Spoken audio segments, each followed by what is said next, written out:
There we go. Happy Sunday, happy whatever day it is that you're watching this. I am feeling good. I had a nap, so no, I'm kidding. I am finally ready to start depositing little pieces of my story, and not because I'm attention seeking, although I'm an oldest child, so all eyes on me. No, I'm kidding. Um, I just finally am ready to open up. I feel confident enough to share a little bit about where I'm going, where I've been, and really kind of just the big nasty mess that has set the stage for this new rebirth, without sounding too cheesy. The best analogy I can give is like, when a volcano erupts and then after all of that lava and ash and all of that stuff is cleared away, the landscape might be different. There might be new beauty in that area. I feel like that's what's happening to me. And so the whole how this happened or why I'm here now, I am 36 days without a drink, and I feel awesome about that, and I feel really excited. I feel really humbled but liberated. And the biggest reason that I wanted to do a YouTube series, a vlog with this, it's not such a weird word, vlog, is because I live in the Midwest and I know that our culture, especially for, I just turned 30, so especially for women my age, people my age, the social platform for drinking is very promoted. In college, that's what we do. We go out and that's how you meet people, that's how you're social and whatever. Heaven forbid we, join a co-ed volleyball team together, or we do, something like that. We volunteer together. No, it's, what bar are we meeting at, and let's go shopping for a new outfit so we can just get blasted in new clothes all night. So I've grown up in a household, a family, really. Both sides of my family have the affliction of alcoholism just running through both.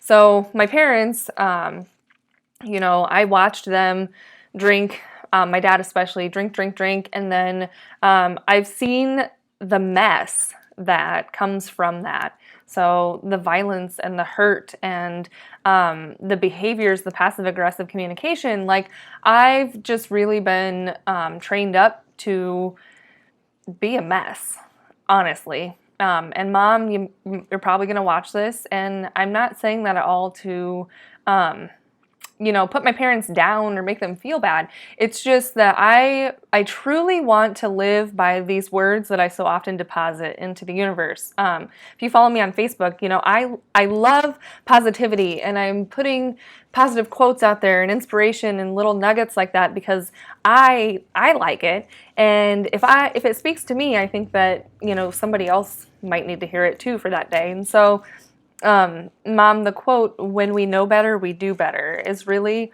what I'm trying to live my life by. So, my parents, they did what they could with what they had. And my parents were trained up for, a life of addictions and poor communication patterns and whatever too. So it's just been a cycle in our family. And I'm finally ready. I was not even maybe so ready. I made a big ass of myself a lot last year when drinking, and it's just been this honestly, it's been this just perpetual lie to myself that I can handle it, or that it's not a big problem or whatever.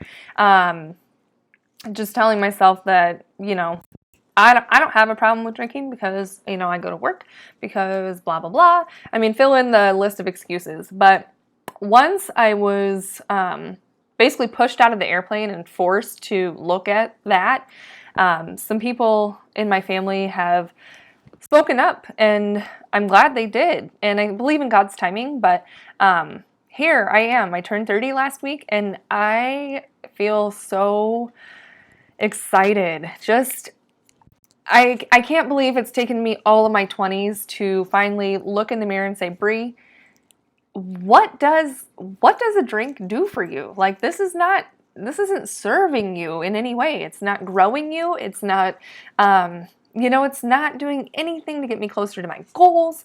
It's driving a wedge between me and a lot of my family. It's robbing my son Jude of my time, energy, because um, I'm brand new on this journey in sobriety, but I'm scratching the surface at why I drink. I know that I have to figure out why so that I don't circle back around, in X number of days, months, years, and find myself back at square one. So I'm committed to doing this work. But, just pouring wine into the cracks of my heart obviously isn't getting me anywhere. So last year was a really easy time for me to fall into woe is me and oh my gosh, I fell on the ice and broke my leg. I broke the crap out of my leg. Tried to heal, started a new job, blah blah blah. The new job was really disappointing. The general vibe of that team, I use that word loosely, and place just really made me really discouraged, and so I took those feelings and I drank them after work every night. And honestly, last year was the point where I was just pushing those little whispers in your mind of like, sure you don't have a problem? Are you sure this is normal and acceptable for you to can't wait to go sit on the deck and have a drink? Can't wait to pour whatever, like getting excited about whatever it is you're going to pour in your glass. Are you sure you got this under control? Just shove those things out, and I drank those thoughts away. My leg is 100% arthritic now in my ankle. My job, I cried on the way to work a lot last summer. So it was just an easy year to fall into that, like, womp, womp, womp. But it's not worth it. I missed the shop a lot of good memories last year because instead of being present in a lot of moments with my family or with my friends, my mind was either recovering from a hangover or fixated on when I was going to get my next drink.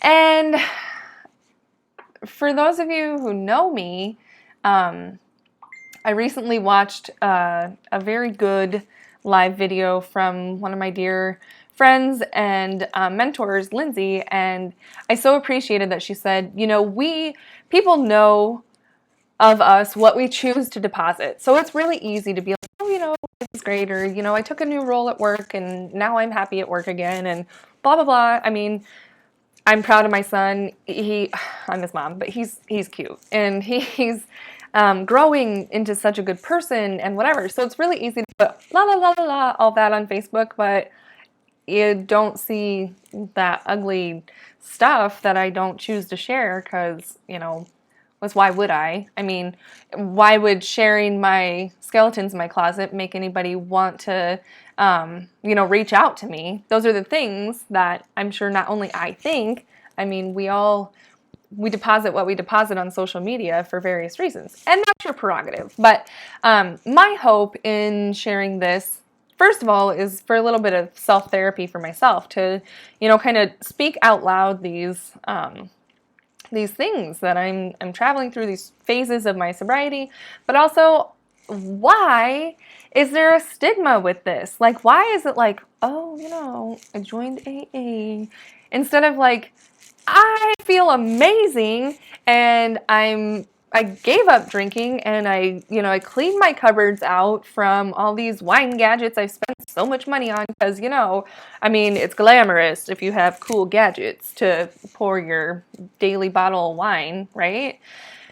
So, how much time, how much money have I just dumped into the drain for drinking?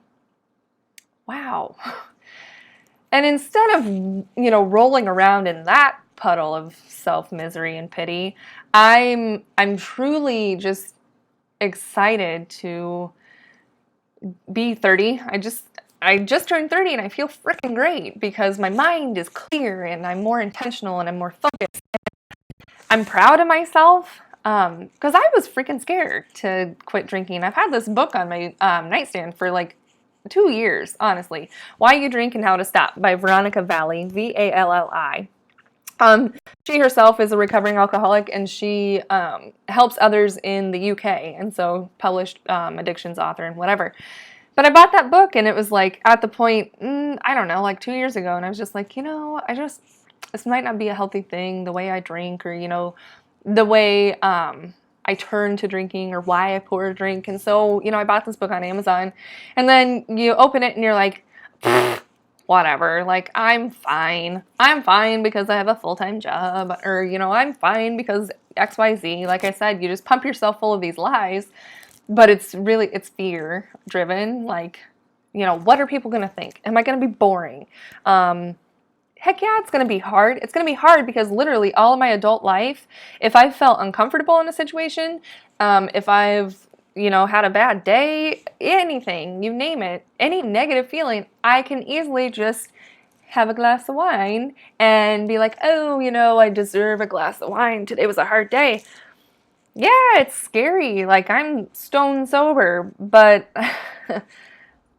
stone sober brie is way nicer than brie with wine or whiskey or beer or you name it. Like, yeah, just a better brain and heart to be around. And so I'm excited for that. And I'm hoping that there's 1, 2, 3, 4, whatever, just one woman out there who needs to hear this. Like, it's okay to have, these feelings, but you're not in it alone. And I'm just really thankful that there is a person I know who has been open about her journey with sobriety, and that I could reach out to when I was like, I don't know where to start, but I know I have to do something. Like, this is it, because I am tired of feeling like I'm living a double life, like I'm a fraud, like I'm missing something. I'm tired of this feeling.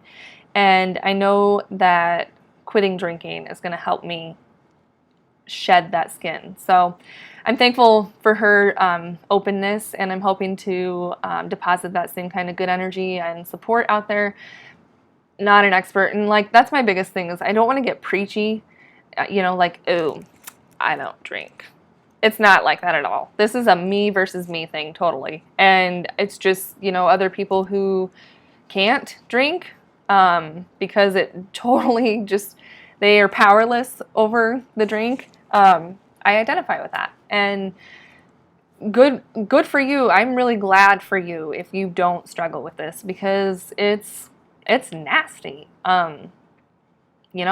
One is one too many and one more is never enough, kind of thing. That phrase, I know it from a Kenny Chesney song, but it is so true. It is so true. So I know my liver's really excited that I made this choice, but I'm kidding. I'm not kidding. But anyways, now I'm rambling. So there it is. Reach out if you know somebody who is in this spot. Please feel free to share this video. Share.